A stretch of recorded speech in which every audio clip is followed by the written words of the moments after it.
Umunsi ku wundi niko umujyi wa Kigali ukomeza guhindura isura bitewe n'imirimo n'ibikorwa cyane cy'ubwubatsi, kuko niho tubona isura nshyashya ikereza abagenzi. Reka turebe ibyo bikorwa bimwe byitezweho impinduka muri Kigali. Nutse ko wageze kuri Decent T&C, wa muyoboro ukugezaho update ku mirimo minini y'ubwubatsi n'imishinga minini y'ubwubatsi. Niba utarakora subscribe, niwo mwanya wo kuyikanda, kandi niba aribwo bwa mbere ugeze kuri Decent T&C ntugende utabikoze. Ubundi dukomeze twibanire. Duhere ku mushinga wa Inzovu Mall. Uyu ni umwe mu mishinga ifite byinshi yitezweho mu guhindura isura, dore ko iri aho twakwita ku marembo y'igihugu cyangwa se ku mujyi wa Kigali, kuko iri nko mu kilometero kimwe n'ibice bingahe uvuye ku kibuga cy'indege cya Kanombe, iruhande neza rwa Kigali Convention Center. Uyu ni umwe mu mishinga wo kubaka inyubako ikomatanyijwemo ibikorwa byinshi bitandukanye, aho imirimo yo kubaka yatangiye muri 2024, aho byari byitezwe ko mu mpera za 2025 imirimo igomba kuba yarangiye ndetse inzu igatangira gukoreshwa. Byagiye bitangazwa n'ubuyobozi bwa Groupe Divar Greatrex, aribo ba nyiri uyu mushinga. Iyi ni ikigo kizobereye gifite imishinga itandukanye hirya no hino muri Afurika ndetse no mu Faransa aho gituruka, dore ko yaba ari muri Cote d'Ivoire, muri Togo n'ahandi hatandukanye bagiye bafite ibikorwa bitandukanye. Hano mu Rwanda rero bakaba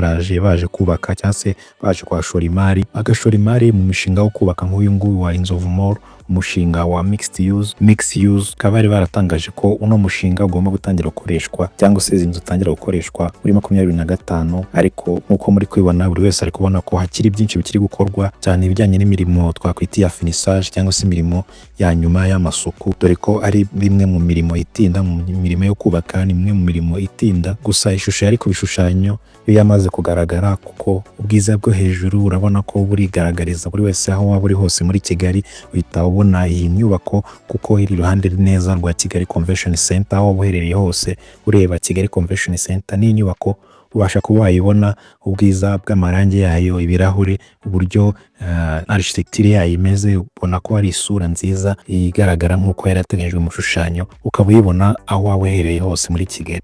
Nk'uko twabivuze, ni inyubako ya mixed use, bivuze ikomatanyijemo ibikorwa bitandukanye, aho irimo metero kare 21,000 byagenewe ubucuruzi butandukanye, yaba ubucuruzi bw'ibicuruzwa twavuga nka supermarkets cyangwa se ubucuruzi bw'amaduka atandukanye cyangwa se bizwi nka retailing shops, ndetse n'imyidagaduro.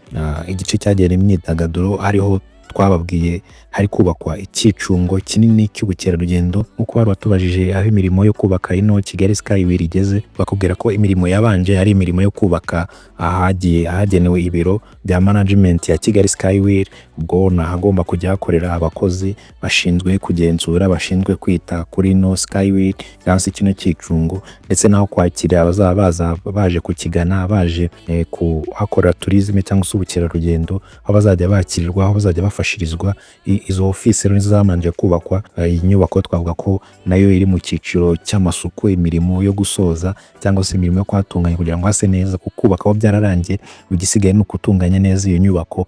Ubu noneho hakabona hatangira kubakwa icyicungo nyirizina kizajya gifasha abantu kwishimisha, ariko banasura umujyi wa Kigali, banawurebera hejuru muri Kigali mu bushorishori, bakarebera Kigali Skywheel izaba iri hano mu Inzovu Mall. Mu bindi kandi, Inzovu Mall ifitemo ubuso bwa metero kare 6,000 bwagenewe ibiro, aho ibigo bitandukanye bizajya bikodesha aho gukorera hameze neza, ariko urwego rwa Grade A, ndetse kandi hari na metero kare 5,000 zagenewe hoteli ku rwego rw'inyenyeri enye, ifitemo ibyumba bigera kuri 95, dore ko hoteli ya Odileys iyo byatangajwe ko igomba kuzakorera muri iki cyanya cyangwa se mu iki gice cyagenewe hoteli yo ku rwego rwa 4 stars. Ndetse kandi ino nyubako ikaba ifite igice cyagenewe parking, ifite ubushobozi bwo kwakira imodoka zigera kuri 667, kumva ko nayo ni parking nini. Ibi bikorwa byose tumaze kuvuga, ndetse n'ibijyanye no gutunganya imbuga, imihanda, inzira,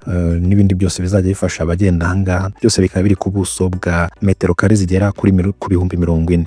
Urumva ko ni ikibanza kinini kizaba kirimo ibikorwa, yaba ari ibikorwa by'Inzovu Mall ndetse n'ibikorwa bya Kigali Skywheel, byose biri ku buso bungana gutya. Itereye amaso hepfo uhabona indi nyubako ndetse ndende, nayo irimo kubakwa ahantu hitegeye, yewe nayo iteye ubwuzu bitewe n'isura imaze kugira. Ukavuga ko yamaze kuzura, ndavuga mu bijyanye n'inzu ya Brilliant Tower. Iyi ni inzu igeretse inshuro zigera kuri 14 kuva kuri cave cyangwa se bizwi nka basement ukagera hejuru ku bushorishori, kuko ubona ikijyanye n'imigongo yamaze kugeraho, ubona ko isa neza, yaba ari ibirahure bijyanye n'iyo migongo hejuru rwose ku nzu za nyuma zo hejuru. Ubona ko ari inzu imaze kugira isura nziza rwose mu mujyi wa Kigali aho waba uri, nayo ubasha kuyitegera ko nayo ni imwe mu mazu maremare ari muri iki gice dusangamo n'ubundi ibikorwa bitandukanye byo ku rwego rwo hejuru, yaba ari kuva kuri convention center umanuka werekeza usa n'ugana Kacyiru, n'ubundi uri kubona izo nyubako zitandukanye, niho n'ubundi uza ugasanga ino nyubako hepfo ya rompuwe yo kuri ahazwi nka kuri University ya University of Kigali, niho tubona iyo nyubako nziza iri kwazamurwa igeretse inshuro zigera kuri 14 cyangwa se 12 hejuru y'ubutaka n'izindi ebyiri munsi y'ubutaka, kuko iyi nzu ifite ubuso bugera kuri metero kare 11,146 ziri hejuru y'ubutaka, cyangwa se amagorofa twavuze 12 ndetse n'izindi metero kare 3,476 zagenewe cave cyangwa se zirimo cave. Izi metero kare zose cyangwa se ubuso bwose bukaba bwaragenewe ibiro byiri ku rwego rwo hejuru biri muri ya kategori ya grade A, ndetse ukurikije agace iyi nzu yubatsemo ahantu ino nzu iteretse ni quartier, ubona quartier yo ku rwego rwo hejuru, quartier irimo ibigo bitandukanye by'ubuyobozi ndetse n'ibigo birimo mpuzamahanga yaba ndetse n'amahoteli. Ubona ko ari ahantu rero hari class, ariyo mpamvu n'ubundi ino nzu nayo iri ku rwego rwo hejuru bitewe nuko uburyo yubakwa, uburyo yateguwe, ibintu byose birimo ni class. Iyi nzu y'abashoramari bo muri Singapore nayo urebye imirimo yo kubaka irimo yihutishwa kuko bari muri finissage, nubwo twavuze cyangwa se nuko muri kubona hejuru inzu zo hejuru zisa naho zarangiye, izindi nazo imirimo iri kwihutishwa ko yaba ari ibijyanye n'amarange, isigaye ni gushyiramo ibirahure ndetse no gufunga iyo migongo, ubundi nayo imirimo ikaba yashyirwaho akadomo, dore ko gitezwe ko imirimo igomba gushyirwaho akadomo byibura mu kwa 4 cyangwa se muri Mata muri uno mwaka wa 2026, noneho ikaba yamurikwa ku mugaragaro muri uyu mwaka. N'ubundi yaba ino Brilliant Tower yaba ari na Inzovu Mall uyu mwaka zigomba gutahwa, zigomba kumurikwa ku mugaragaro, dore ko zose imirimo ya finissage nayo igeze kure, ibikorwa byo kuyubaka byararangiye, inzu yagize inzu zagize isura, yaba ari umweru wererana wa Inzovu Mall, yaba n'ingi imigongo ya Brilliant Tower, ibirahure byiza, ubona ko byose bimaze kugaragara, byase byatangiye gushyirwaho. Gisigaye ari ukunoza, dore ko imirimo y'amasuku, imirimo ya finissage ari imirimo itinda, ariyo mpamvu ubona ko bimeze nk'ibiri gukererwaho, ariko muri uno mwaka zose zigomba kurangira, zigomba gutahwa ku mugaragaro. Uko twakomeje kubaha update rero, ukomeza ubane natwe, update nk'izi ngizo ziracyaza. Niba utari wakora subscribe, uyu ni umwanya wo kuyikora, ubundi twkomeze twibanire kora update nk'izi ngizi zigeze kugeraho ku gihe. Bibuke gukanda like na share kuri iyi video, ubundi twkomeze twibanire. Murakoze cyane, nawe utaha, bye bye, ciao ciao.